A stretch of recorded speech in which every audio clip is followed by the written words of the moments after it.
There's a very specific expectation a narcissist carries into the end of nearly every significant relationship, one so deeply embedded in how they understand human connection that they rarely even recognize it as an expectation at all. They simply assume it's how things work. They believe, with something close to certainty, that if they create enough distance, withhold enough warmth, or walk away with enough apparent finality, you will eventually come find them. You'll reach out first. You'll ask what went wrong. You'll, in some form or another, beg for the relationship back, confirming, one more time, that they still hold the power in this dynamic they always have.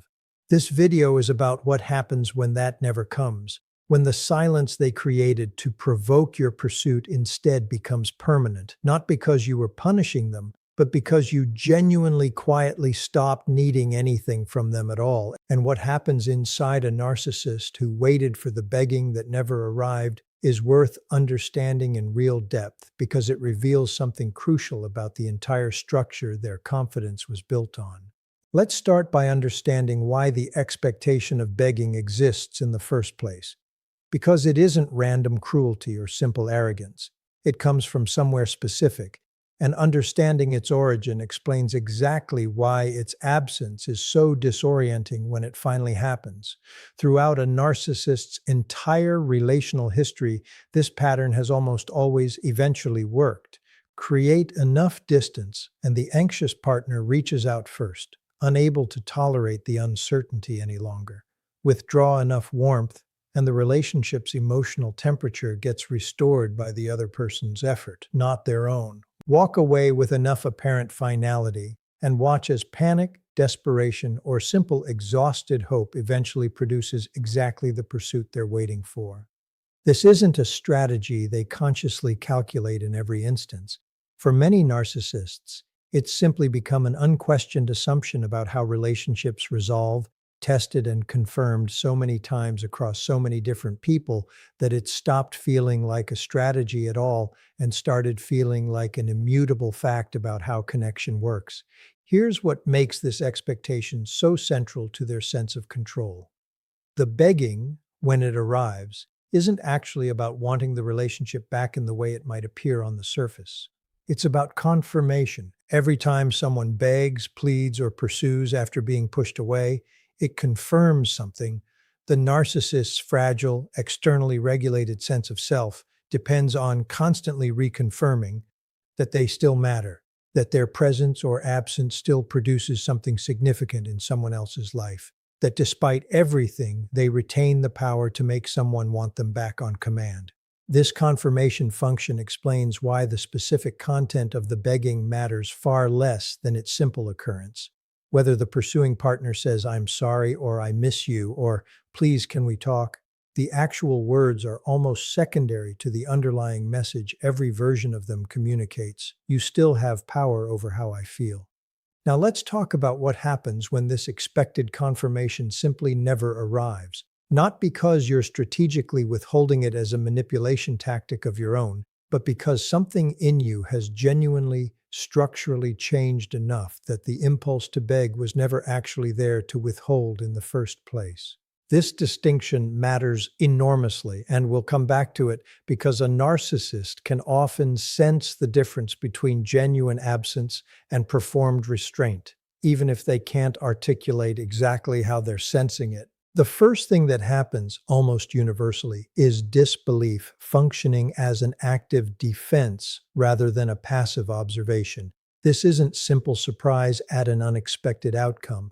It's a kind of automatic, almost reflexive refusal to accept that the expected pattern has actually failed. Because accepting that failure would require confronting information their psychology is specifically organized to avoid.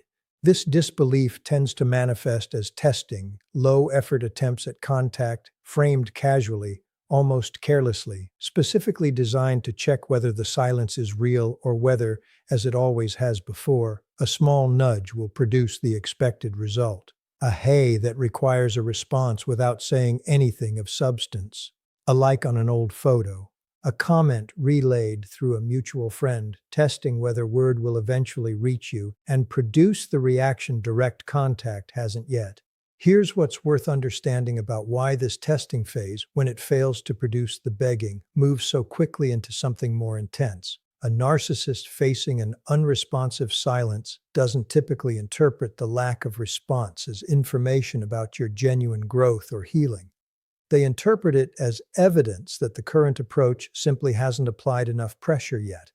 This is worth understanding clearly because it explains why the escalation that follows can feel, from your side, so disproportionate to anything you've actually done. You haven't provoked anything. You've simply remained silent. But from their side, silence that doesn't break is processed not as a signal to stop, but as a signal to try harder, because the underlying assumption that enough pressure eventually produces the expected result hasn't yet been seriously challenged by a single unsuccessful attempt. This escalation takes familiar forms, ones we've discussed in earlier videos: manufactured urgency, nostalgic appeals timed with unsettling precision, sometimes messages routed through mutual connections when direct contact continues to fail. What's worth adding here, specifically in the context of the waiting for begging dynamic, is how personally this particular kind of failure registers compared to other forms of rejection they've experienced. Being told no directly by someone still emotionally engaged enough to argue, explain, or express anger is uncomfortable, but it's a form of engagement their psychology knows how to process, because anger and argument still confirm significance. Being met with genuine structural silence, no anger, no explanation, no visible sign that the silence is costing you anything at all, removes even that consolation. There's nothing to work with, nothing to interpret as evidence that the relationship still matters enough to you to produce a reaction, which means this particular kind of rejection cuts in a way ordinary conflict-based endings simply don't. This brings us to a crucial distinction worth understanding in depth, because it explains why the outcome of this waiting game diverges so sharply depending on one specific factor: whether your silence is genuine or performed. A narcissist's psychology, remarkably attuned after years of testing relational patterns, tends to be surprisingly good at sensing the difference, even when they can't consciously articulate what they're picking up on. Performed silence. Silence maintained specifically as a strategy, held in place by the secret hope that it will eventually provoke exactly the pursuit and begging you're pretending not to want, carries a particular quality underneath it that's difficult to fully disguise. There's a kind of coiled tension in it, a readiness to respond the moment engagement finally arrives, an investment in the outcome that, however carefully hidden, tends to leak through in small, almost undetectable ways. How quickly a message gets read, even if it doesn't get answered. How the silence gets discussed with mutual friends in ways that seem calibrated to eventually reach the narcissist. How the entire strategy seems oriented around producing a specific reaction rather than simply existing as its own complete thing. Genuine silence carries none of this coiled tension, because there's no secret hope underneath it waiting to be confirmed. This is the silence of someone who has actually internally released the need for the relationship to resolve in any particular way at all, not performing indifference while secretly checking for signs it's working, but genuinely, structurally no longer oriented toward the outcome. And here's what's worth understanding about why this distinction matters so profoundly for what happens next. A narcissist testing performed silence eventually usually finds the crack, because there genuinely is one to find. The secret hope, however well hidden, creates a vulnerability their testing can eventually locate and exploit, the same way water eventually finds its way through even a carefully constructed barrier, given enough pressure applied at enough different angles over enough time. Genuine silence offers no crack to find, because there's no hidden investment underneath it for pressure to eventually locate. This is why genuine detachment, however much slower and more difficult it is to build than simply performing indifference as a tactic, is so much more permanent and so much more disorienting to a narcissist once they encounter it. Every tool in their testing arsenal is built to locate and exploit exactly the kind of secret investment that performed silence still contains. None of those tools are built to handle its genuine absence because they've never previously needed to be. The pattern has always eventually worked before, which means the tools were refined against opponents who, whether they knew it or not, still had something for the tools to eventually find. This is where the third and most significant psychological shift begins for a narcissist, facing genuine, sustained silence that never breaks despite escalating attempts to provoke a response. Because up until this point, every stage we've described, the low-effort testing, the escalating urgency, the nostalgic appeals, has been operating according to a fundamental assumption that's never previously failed this completely, that enough time, enough pressure, or enough of the right approach eventually produces the expected result. When months pass, sometimes longer, without that result ever arriving, something has to give in how the narcissist's psychology processes what's happening, because the alternative, simply continuing to apply failed strategies indefinitely without any adjustment, isn't actually sustainable for very long, psychologically or practically. What typically emerges from this pressure is one of two responses, and which one occurs often depends on factors specific to the individual narcissist's particular psychological makeup and history.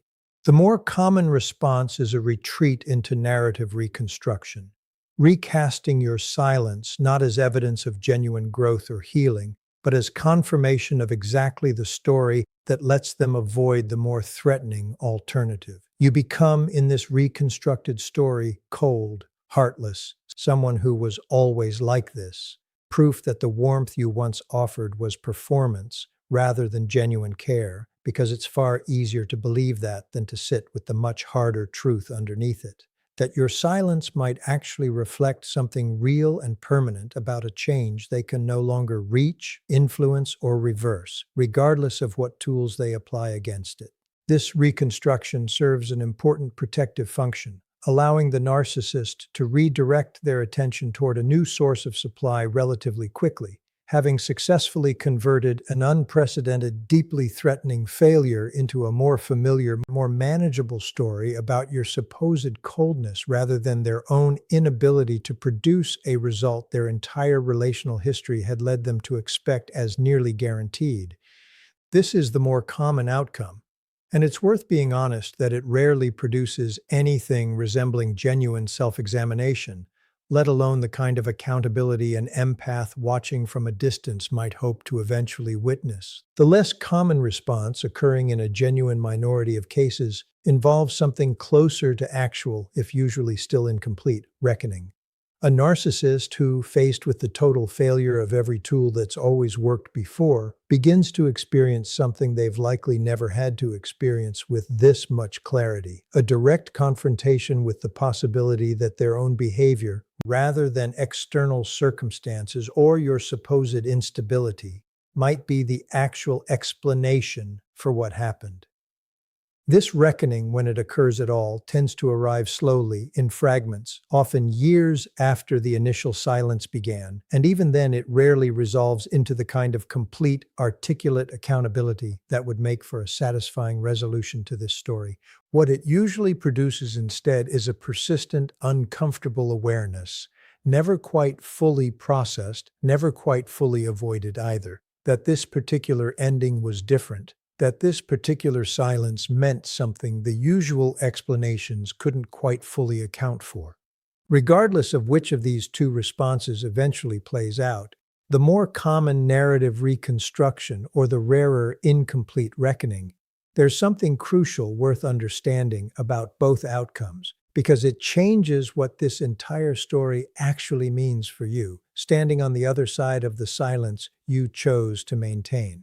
Neither outcome was ever actually the point of your silence, even though understanding what happens on their side can offer a certain kind of clarity after everything you went through to build the capacity for genuine, unwavering quiet in the first place. Here's what I mean by that, and it's worth sitting with directly as we bring this story to its conclusion. If the reason you never begged was ultimately about producing one of these two outcomes, hoping the narrative reconstruction wouldn't happen, hoping instead for the rarer reckoning, waiting to find out which version you'd eventually get confirmation of, you're still, in some fundamental way, oriented around their response as the measure of whether your silence actually meant something.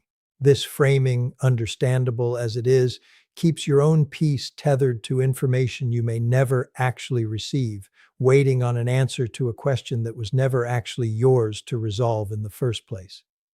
The genuine version of never begging, the one that actually protects you regardless of which outcome unfolds on their side, was never built as a strategy aimed at producing either the reconstruction or the reckoning. It was built because you finally fully understood something that took real time and real pain to learn, that begging was never actually going to get you what you were hoping for, even in the version of events where it worked exactly as intended. Even if begging had produced their return, even if it had reopened the relationship exactly the way some part of you might once have hoped it would, you would have been reopening a dynamic built on the same fundamental structure that led to needing to walk away from it in the first place.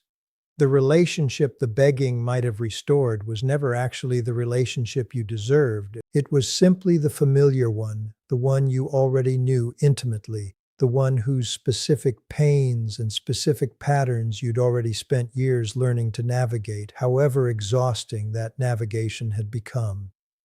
This is worth understanding clearly because it reframes the entire waiting game from their side into something much simpler and much more genuinely yours from your side. You didn't refuse to beg in order to win some silent contest of endurance against someone whose approval you no longer needed to confirm your own worth.